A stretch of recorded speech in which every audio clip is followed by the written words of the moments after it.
Thank you. And before I forget and do it at the last minute, something I often do, I ask unanimous consent to submit a report from the American Enterprise Institute into the record. Without objection, so ordered. Thank you. And the name of this title was More Choice, Fewer Costs: 4 Key Principles to Guide Child Care Policy. It's an excellent piece. It highlights several issues from choice, costs, comparative of what folks are making in this industry, hours worked. I loved a point in here that actually said that this industry, even though it's tough, because parenting's tough, and I'm glad to speak on this, and I'm going to bring some of my own children into the mix here.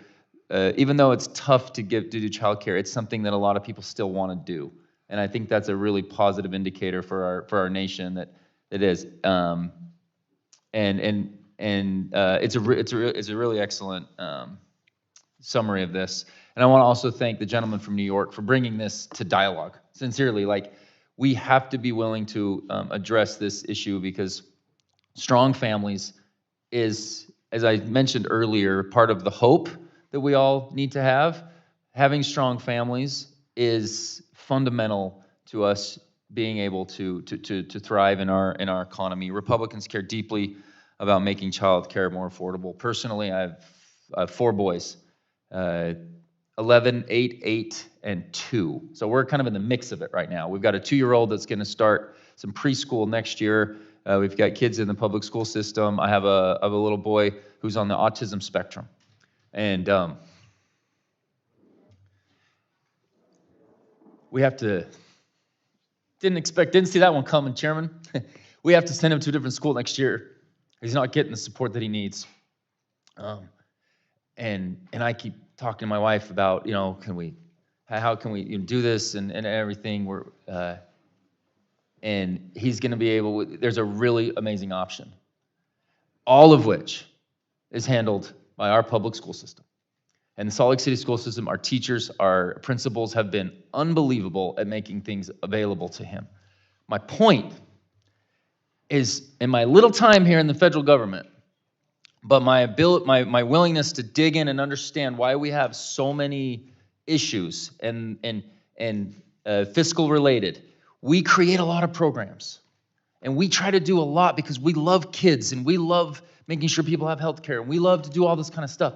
And we will never do it better than a state. That is why in the 10th Amendment of our Bill of Rights was that the federal government can't be doing too much.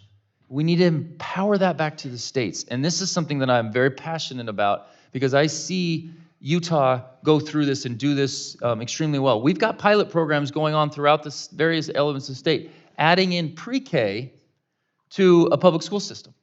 And in my opinion, there's trouble, there's difficulties with that. There's workforce issues, there's space issues, there's a lot of problems, but they're doing programs to try to address this. And in my opinion, that is a very, very good way to help tackle this. But in addition to all the different talking points that you can do on this, we need to be able to foster choice and competition and allow for these certain free markets to apply. But the fundamental issue for me is, and I see us do it so much, we try, we care, we want to establish a whole bunch of government programs, then they get lumped into mandatory spending, and then they get left there, and we never vote on them again. We never have the ability to reform them. We never have the ability, in even a bipartisan way, to go and address this, until it gets so dire that we have to propose a bipartisan fiscal commission to try to deal with some of these major programs that we do. So my point on this is, we all care about children, and we know that child care costs are very difficult. We're experiencing it ourselves. But we have to be able to enable the states and our local communities to deal with this better. And if we try to do too much, I know this will get lumped into mandatory spending, and then it becomes a massively growing pot of money that we will continue to run deficits for. And I make those points sincerely about my own experience and seeing the amazing work that is done in my local school and our school district and from our state.